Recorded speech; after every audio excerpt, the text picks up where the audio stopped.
What's up guys, welcome to the Refinement. In this video, I'm gonna talk about how to save $100,000 in your bank account as a reseller. So for me, my financial life changed the most after I had $100,000 in savings because it sort of gave me a buffer in case something happens. You can kind of switch directions. If you guys have been following me for 7 years, I've switched directions many times. And I wanna talk about how I was just reading about Dave Ramsey's baby steps, and they have done all this data on what makes people save their first $100,000. And it was really surprising to me because it's not from a come up from Bitcoin or investing or their house went up. Some people, that's how they did it, but mainly people did it through savings. They ended up saving about $17,000 a year for 6.5 years. Now, I wanna translate that to reselling for you guys, because a lot of you are just starting out, and a lot of you feel like maybe you're not getting that much traction, but $17,000 a year translates to about $50 a day. And if we're out here at the thrift store or garage sales looking for profitable items, it's pretty standard to find an item that's worth $10 profit. So let's say 5 of those items at $10 profit is $50 a day. If you sell 5 of those a day, you need a certain amount of inventory to sell that much. But let's just say you're selling 5 a day times $10 profit, $50 a day. After 6.5 years, that'll be $100,000 profit. Now, it's pretty interesting because right here in this room, just this part right here, there are over 1,500 pairs of shoes just in this area. And that is essentially 1 year of work. So this might look like a lot to do 5 listings for an entire year, but you're only doing it this much at a time. This, over the course of 6.5 years, is $100,000 invested. Now, it's pretty interesting because a lot of people will ask, like, how do you become a millionaire reselling? How do you become a millionaire? It's sort of the same thing, but either over a longer period of time or with a bigger goal. Because most people don't think about getting rich only making $50 a day. You'd have an income goal that was much higher. But I think visually, you need to think about a couple of things to really get that done. Number one is, do you have enough space? So if you want to sell 5 items a day, $10 profit, I recommend having really good items in your store, 500 items or less. So 500 items might look like this, right? I would say it probably would only take up like 1 room in your house. You could definitely have 500 items. This is way over 500 items right here. One bedroom room, you can have 500 to 1,000 items. That's the space part of it, right? Next part is gonna be capital. Do you have enough money to buy 500 items to get to the point where you're selling 5 a day? Now, if you go to garage sales, the Goodwill bins, pay by the pound, or you're buying stuff on Facebook Marketplace, let's say your average cost of goods is $5. That means you need about $2,500 to start making $50 profit a day. And those 5 sales a day will make enough money for you to replace that item that's sold and put $50 in your bank account. So if you have this much room, 500 items, selling 5 a day, all that money goes into a bank account. After 6.5 years, that's $100,000 saved. And I just looked this up on Yahoo Finance. This is kind of a wild statistic. Only 14% of Americans have $100,000 that's not in their house. This is including people of all ages. Over 65 has the highest percentage of people who have $100,000, but only 14% of people can keep the money from 5 items over the course of 6.5 years, just one time in their life.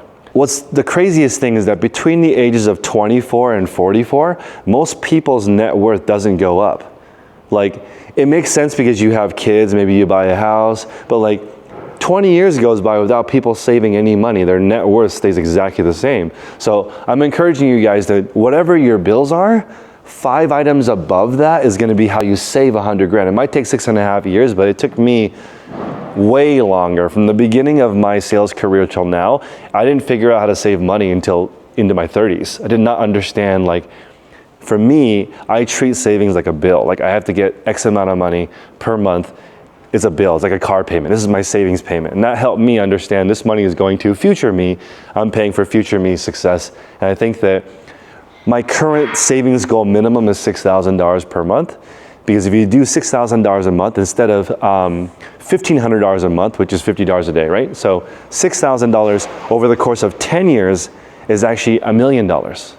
So you can start small with just 5 items a day, $50 extra. That helps you save your first $100,000. And I can tell you from experience that the first $100,000 in savings is the most impactful financial milestone for me personally. After that, I took a deep breath. I'm like, if something happens to me, I can just switch direction. If I lose my reselling career, if I lose my YouTube channel, if I lose my mentorship group, if I lose other types of income, property, right? I can just start over and take my time and take 6.5 years to learn something else. You know, I'm a pretty frugal person, so most of I would just live within my means for 6.5 years and just build it back up again. I have the skills to understand that it takes a long time to really get good at something. I've been reselling since 2017 full time.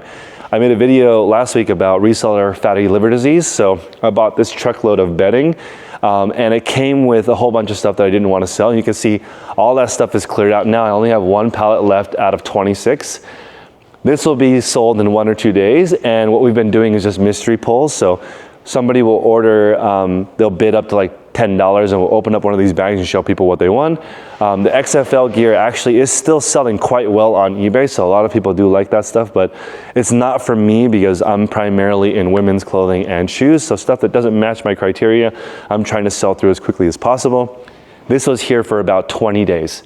So the stuff that came in, we immediately list that, and with the time that we have extra, we work on our death pile. So items that are not in our normal scope, we sell after. So I actually have extra shows planned per week just to sell stuff that's extra. Now, stuff that's good and I want to wait to get all the money, I have stored. So I've sorted stuff by size, and this is sort of like, you know how people say they have a reseller savings account? I think it's kind of different. All of these items are queued to be sold in the next 6 weeks. This is not stuff that is random. This is stuff that's already sorted. It's sorted by size. Extra small, small, medium, extra large. All of these items have a specific time frame before they're sold. Right now, all my inventory moves within 90 days. So my stuff is moving in relatively quickly. The one exception is if I get something that I can make like 5 or 10 times my money, I am willing to wait 1 year. So I'm actually looking for more types of those deals because as I'm finding out with most sales cycles, especially with fashion, in the fashion category, ideally I could hold my items through all 4 seasons, spring, summer, fall, winter, because like you don't want to sell 90 days. Like right now I have jackets. I wouldn't want to sell them all in the next 90 days because they're going to sell better in the fall, starting to warm up. And so it doesn't make sense to not keep them for an entire calendar year. Also very expensive. For me, if we're selling 1,000 items per day, that would be 365,000 items to keep in stock if we're just selling 1,000 a day, which is insanely expensive. That's millions of dollars of inventory and holding costs. So little interesting, right? So the majority of my inventory, like 90% of it, sells through quickly, and I have just a small percentage of it that I'm just trying to get all the money and just waiting. That's like if you get 1,000 of a super rare thing, you wouldn't put them all online at the same time because you just flooded your own market. So as far as like making your first $100,000 and putting that into the bank, the main thing is just the consistency of saving 5 items worth of profit for 6.5 years. Most people have 6.5 years, and most people have goals bigger than just 5 a day. So whatever your nut is, how many items do you need to sell per day to pay your bills? For me, it's probably around 60 items a day. So at 60 items a day, I can pay my bills, but I'm actually trying to sell thousands of items a day. So you can see the net worth will grow faster because I only need 60 a day to pay my bills.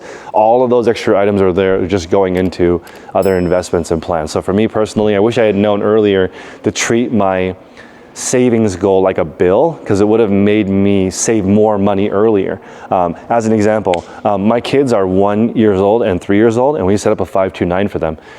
The money that we put in right now is going to be 3 to 4 times higher when they turn 18.